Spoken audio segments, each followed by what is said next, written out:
Yo vengo discutiendo con gente que está en el sector agropecuario. La señal es, te los elimino y vos me financiás. Un acuerdo de caballeros.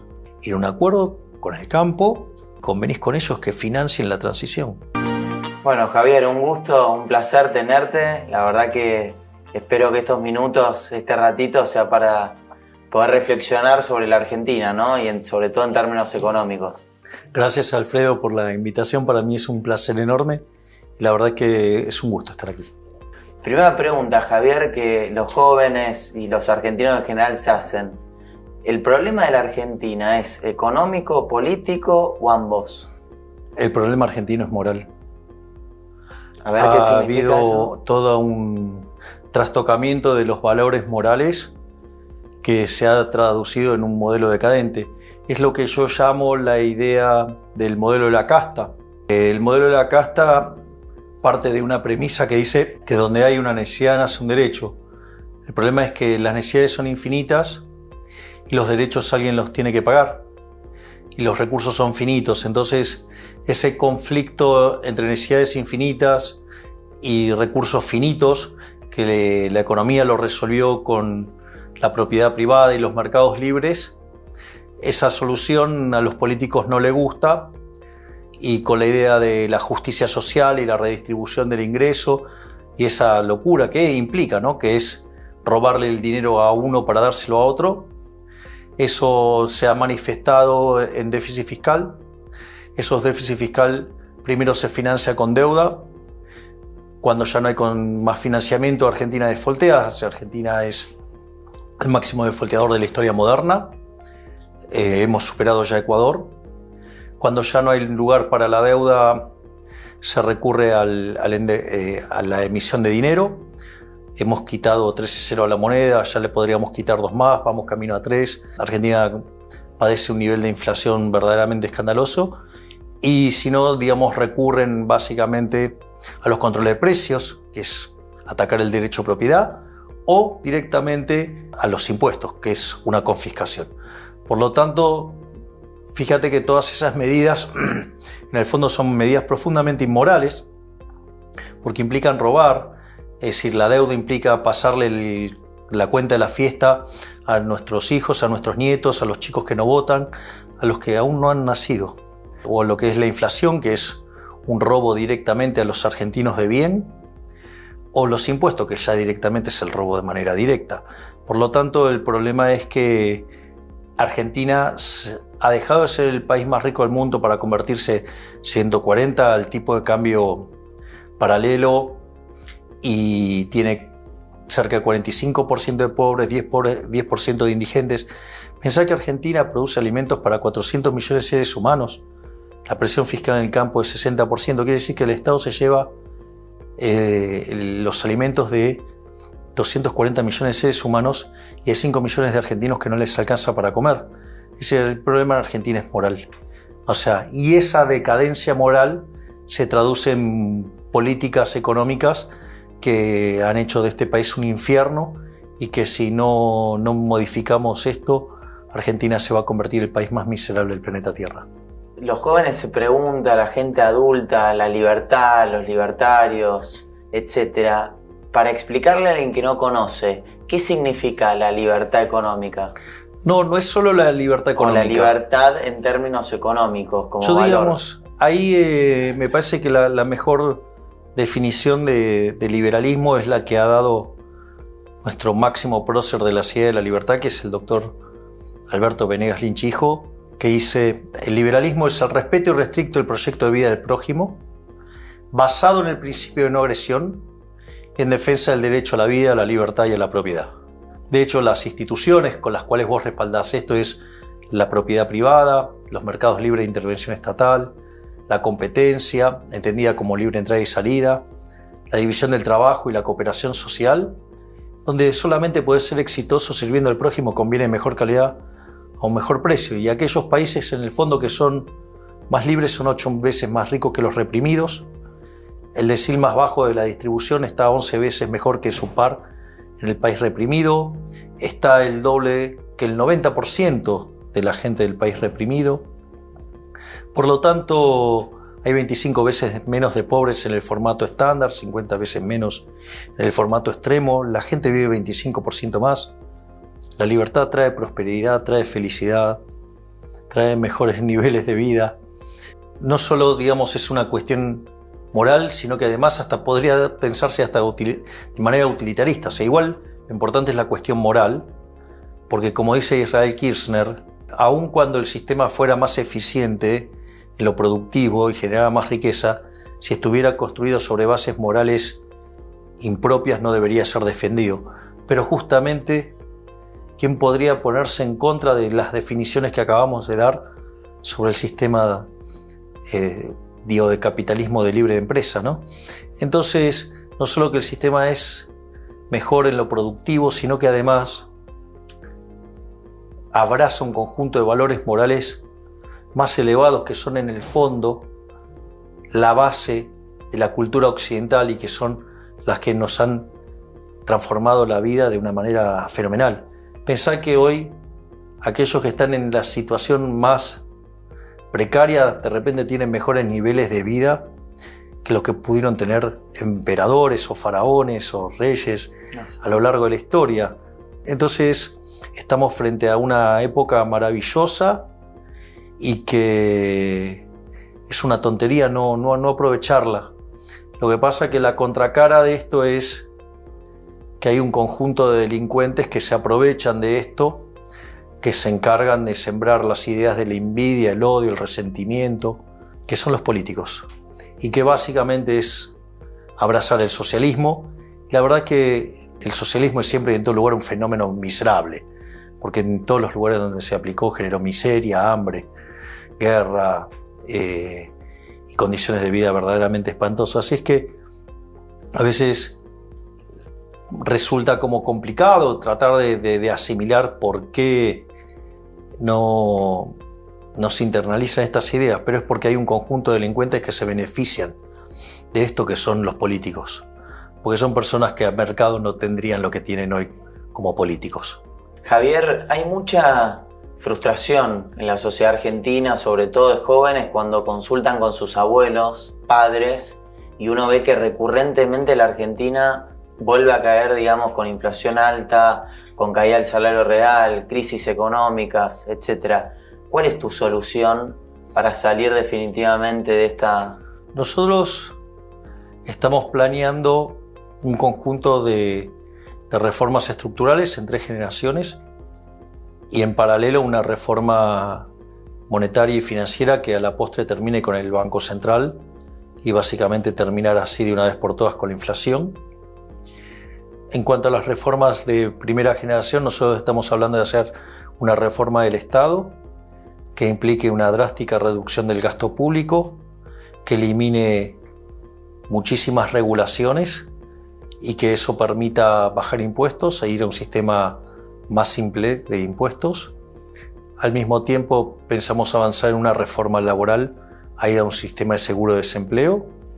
Y una vez que Argentina sea competitiva en el plano fiscal y en el plano laboral y tenga estabilizado, digamos, el nivel de precios, es decir, que se termine con la inflación, porque los políticos no son dignos de tener un banco central.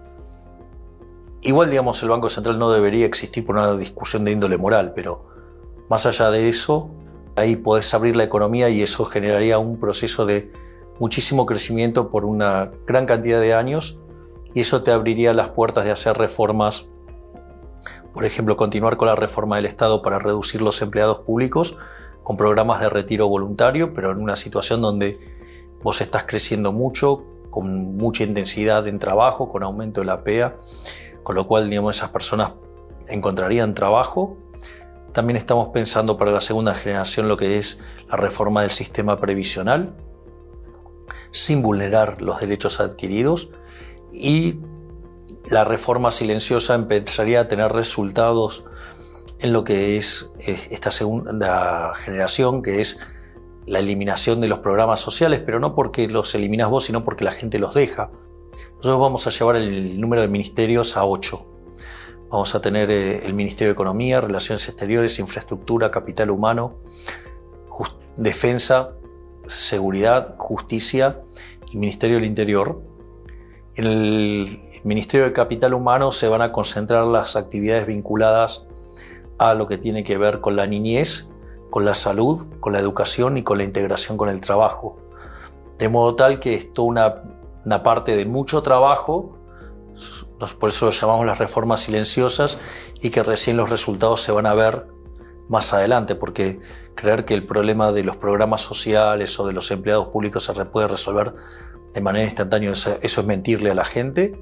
Y bueno, ya después, una vez que uno está en esta lógica, ya puede ir hacia las reformas más avanzadas en términos de salud, educación y seguridad. Obviamente esto es un programa de crecimiento sustentado sobre la idea de la convergencia y que Argentina en 35 o 40 años podría alcanzar a los Estados Unidos en dinámica, pero como notarás es algo que excede a la tarea de un grupo, ¿no? Nosotros sinceramente no estamos pensando en ir más allá de los límites de la política, es decir, serán 4 años, serán 8 y después me retiraré. Es decir, mi idea es enfrentar esta tarea titánica y una vez que se termina, listo, me dedicaré a estar con mis hijitos de 4 patas, me dedicaré a estudiar más economía, a dar conferencias y bueno, es público y conocido que además soy un estudioso de la Torá, así es que me dedicaré a ese tipo de cosas que tanto me llenan espiritualmente. Volviendo al tema de las reformas, ¿no? Hablaste de primera, segunda, tercera generación. Si tuvieras que principalmente poner el eje, sobre todo en los primeros 60 días, 90 días, porque lógicamente sabemos que la Argentina va a heredar una bomba de tiempo económica con muchísimos desequilibrios, precios relativos, fiscales, macroeconómicos, monetarios, etc. ¿Dónde pones el eje? Lo fiscal y lo monetario. Por eso lo llamamos el plan motosierra. Okay. Vos lo primero que tenés que hacer es entrar a recortar el gasto público para terminar con el déficit fiscal. En paralelo se manda la reforma monetaria y financiera.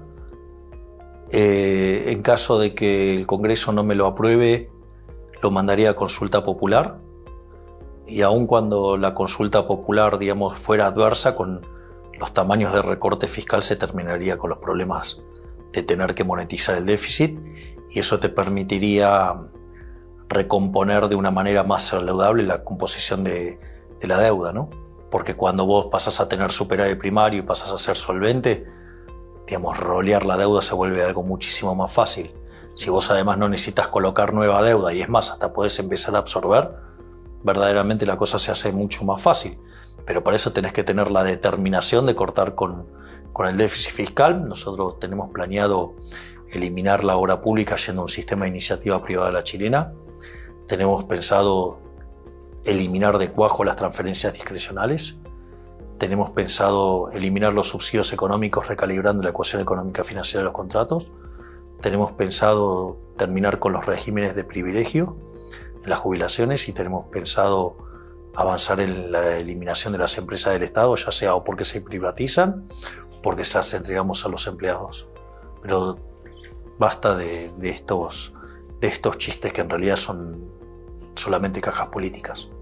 O sea, un ajuste fiscal drástico, rápido, exacto, con corrección y luego una corrección también del Estado, del tamaño del Estado con respecto al producto. Pero es que eso lo que va a implicar es achicar el tamaño del Estado respecto al producto y eso después te permite además también, conforme vos mejoran tus números fiscales, puedes empezar a hacer reducciones de impuestos. Nosotros tenemos planeada una reforma que obviamente hay que acordarlas con los gobernadores para ir de casi 170 impuestos a 10 nada más, para que el sistema quede simplificado y para que, cumplir con las obligaciones fiscales no sea tan complicado. Obviamente que conforme que la economía vaya creciendo, mi idea es seguir bajando impuestos. Es más mencionado la competencia de monedas, en donde el argentino ya eligió al dólar y la dolarización como un mecanismo para bajar rápidamente la inflación. ¿Cuál crees que puede ser el momento más complejo en el proceso de dolarización? como momento complejo podría ser ahora. Digamos, en el medio de una hiper sería mucho más fácil, ¿no? Porque desaparecen todos. O sea, tenés una gran licuación de pasivos y sería muy fácil hacerlo. De hecho, podría estar tomando lugar, de hecho, la dolarización en un caso así, donde los argentinos unilateralmente decidieran empezar a usar otra moneda que para mí sin dudas va a ser el dólar, porque es la moneda que eligieron históricamente, pero si vos tenés que ir a un proceso de liquidación, vas a tener competencia de moneda y seguramente van a elegir el dólar y lo vas a liquidar en dólares el Banco Central. Eso no me genera ningún tipo de problema. O sea, te diría que siempre el momento más complicado es el momento previo al estallido. Después del estallido se vuelve algo muy, muy fácil, porque básicamente los pasivos del Banco Central quedan licuados, claro.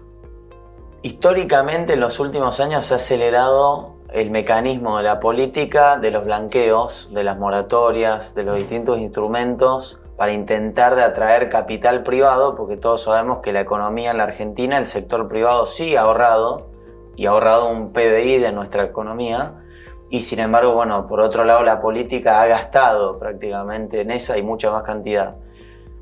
¿Tu idea es ir a un nuevo blanqueo, buscar un mecanismo de incentivos para que el empresario quiera invertir definitivamente en una economía dolarizada, en este caso, como mencionás? En una economía dolarizada, digamos, no necesitas hacer ningún blanqueo, existe de hecho. Digo, porque vos agarrás y empezás a sacar los dólares del colchón y los usás y listo, se acabó. O sea, con lo cual no necesitas ningún blanqueo, ocurre de facto, ¿no? O sea, ocurre, digamos, sin necesidad de nada. Y vos vas a tener oportunidades de inversión en tanto y en cuanto las reformas sean perdurables. Por eso para mí es tan importante dolarizar, porque fíjate que vos con la convertibilidad tuviste una regla dura, era creíble, el Banco Central era independiente, ganabas elecciones, era popular, todo el mundo la entendía y hasta tenías toda la estructura contractual de la economía montada sobre la regla, y cuando los políticos necesitaron seguir haciendo déficit fiscal y no encontraban financiamiento, se llevaron puesto el Banco Central y les importó nada. Vos fíjate que es interesante que en Ecuador varias veces el delincuente Correa trató de eliminar la dolarización y no pudo. Y una de las cosas que cuenta Yamil Jamouad, el presidente de Ecuador, que fue el que dolarizó, dice: había algo que era más popular que Correa, la dolarización. Y por eso es tan importante hacer reformas estructurales de estas características que sean irreversibles. Y para mí eso es fundamental. Hablando de ese tema tan importante, ¿no? Que la irreversibilidad, porque no hay políticas de Estado, en el fondo creo que apuntás a eso, ¿no? En la Argentina no hay políticas de Estado, sobre todo en la índole económica. Sí, pero más allá de eso, para mí, digo, el Banco Central tiene que ser eliminado porque es una institución inmoral. O sea, para mí robar está mal. O sea, mi argumento contra el Banco Central es independiente que tengas inflación del 5, del 10, del 100, del que quieras. Es una cuestión de índole moral, robar está mal. El dinero es un invento privado, debería volver al sector privado. Hay unas cosas muy maravillosas cuando vos caminás por los pasillos de la Universidad Francisco Marroquín en Guatemala. Hay paredes que vos ves unos estampados raros. Y entonces al costado tenés un cosito de vidrio, como un cuadrito de vidrio con el mismo estampado. Y en realidad esos son billetes. Mirá. Son billetes que emitían las empresas de café. O sea, Guatemala tiene, junto a Colombia, el café más importante del mundo. Y las empresas de café eran las que emitían el dinero. Increíble. O sea, con lo cual el dinero es un invento del sector privado. Que el Estado se haya apoderado del dinero a partir del primer Congreso de Génova en 1445, imponiendo el curso forzoso, eso no quiere decir que no deba volver a las manos privadas. Una economía tan cerrada como la Argentina, donde hay una patria contratista, donde hay también un sector privado que ha podido pescar en la pecera, ¿no? En parte uno lo ve. ¿Qué pensás que puede suceder una vez que uno dolarice y empiece a abrir la economía? Porque uno de los mecanismos que utilizan muchos economistas para voltear una nueva convertibilidad o una dolarización es que perderíamos productividad y encima tenemos una economía que ya de por sí parece que no es productiva. A ver, primero hay que entender bien quién es la casta. La casta no son solamente los políticos ladrones. La casta son también los empresarios prebendarios. La casta son los periodistas ensobrados. La casta son los sindicalistas que no representan a sus trabajadores, que son ladrones. Y la casta también son los economistas corruptos que defienden intereses que no son favorables para los argentinos de bien. Cuando vos haces la reforma del Estado y te volvés competitivo fiscalmente, y cuando vos te convertís en competitivo laboralmente, no hay excusas para no abrir la economía, salvo que seas un empresario, o sea, un empresario prebendario. Y la realidad es que no es cierto que la protección genera aumento de productividad, es más, genera todo lo contrario. Y cuando vos abrís la economía, claramente esas empresas van a la quiebra, pero para la quiebra quiere decir que vos gastaste en otra cosa. Y quiere decir que vos compraste un bien de mejor calidad a un mejor precio. O sea que vos estás teniendo algo más productivo, sí, porque tiene mejor calidad, tiene mejor precio. O sea, vos te estás ahorrando dinero que vos lo podrías gastar en otro lado, con lo cual estarías generando puestos de trabajo y nuevas empresas en otro lado. Por lo tanto, todos aquellos que estén dispuestos a competir no van a tener problema en competir, porque justamente le estás sacando la carga del fisco, le estás sacando la carga laboral y además le está sacando el lastre que es el Banco Central. Por lo tanto, si no compiten es porque no son aptos. El campo argentino es uno de los ejes centrales de ingreso de divisa en lo que estos 20 años de populismo se ha nutrido básicamente para poder mantener este estado gigantesco que se ha generado en la Argentina. ¿Cuáles serían tus principales medidas para el campo siendo...? Bueno, fíjate que lo que más daño le causa al campo, ¿sabes qué es? La brecha. Claro, control de capital. Y cuando vos eliminas la brecha, automáticamente se le duplicó el precio. Obviamente que la idea también es avanzar en la eliminación de las retenciones. De hecho, yo vengo discutiendo con gente que trabaja, que está en el sector agropecuario, para avanzar en la eliminación de las retenciones. Y eso es posible. O sea, porque en el fondo, ¿cuál es tu problema? ¿Un problema de financiamiento? Bueno, que te financie la transición. Pero no con esos mecanismos perversos de, bueno, te los dejo transitoriamente y te los dejo a cuenta de algo. No. La señal es, te los elimino y vos me financiás. Un acuerdo de caballeros. Y así, digamos, es que la economía empieza a funcionar de vuelta sobre la base de la confianza y de respetar la palabra. Es decir, vos tranquilamente podés ir a un acuerdo con el campo y en lugar de decirle que van a tomar las retenciones en parte de pago de algo, directamente se las eliminás. Y convenís con ellos que financien la transición. Y como cada vez el déficit va a ser menor, digamos, necesitas menos soporte. Llega un momento que no necesitas más. ¿Qué medida, si pudieras tomar una única medida en el corto plazo con este problema tan grande que tiene la Argentina hoy, está inflacionario, una inflación de más de 100 puntos? Vos como Javier Milei, ¿qué medida tomarías? Avanzaría en la eliminación del Banco Central para terminar con la inflación. La inflación está haciendo un daño enorme y Argentina hoy tiene indicadores en lo social que son peores que los que vos tenías en las previas del 2001. Tenés un desempleo verdadero más alto, tenés menos productividad, tenés menos estructura de capital, tenés más pobres, tenés más indigentes, tenés menos retribución en dólares, tenés un desequilibrio monetario que es peor que el que vos tenías en la previa del Rodrigazo y tenés una dinámica en el balance del Banco Central en términos de activos remunerados, llámese el IX y pases contra base monetaria, que está en niveles similares a inicios del 89, o sea, en la antesala de la hiper.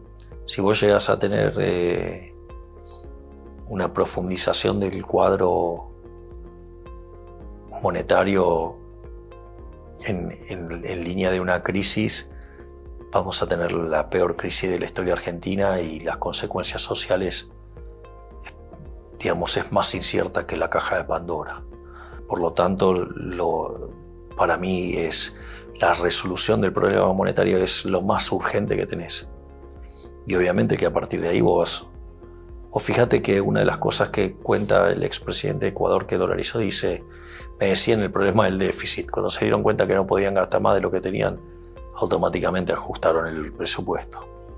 Sí. Digamos, o sea, con lo cual hay una discusión ahí cómo se cierra primero, pero te diría que la reforma monetaria es impostergable, porque el estallido de la crisis puede ser de dimensiones verdaderamente peligrosas, te lo diría. Bueno, Javier, un gusto escucharte, un placer siempre y estamos en contacto. El gusto ha sido mío, Alfredo, y quería felicitarte por tu libro, Dolarización, y por haber sido uno de los pocos que han levantado esta bandera de terminar con esta estafa que es el Banco Central. Y bueno, cada vez somos más. Así es. Así es que, y si llego a ganar, o sea, si entramos en segunda vuelta voy a ser presidente y la dolarización va a ser un hecho. Ojalá que así sea. Gracias, Alfredo. Gracias, Javier. Gracias. Dar una batalla, despertar una pasión, levantar a un pueblo que se abandonó.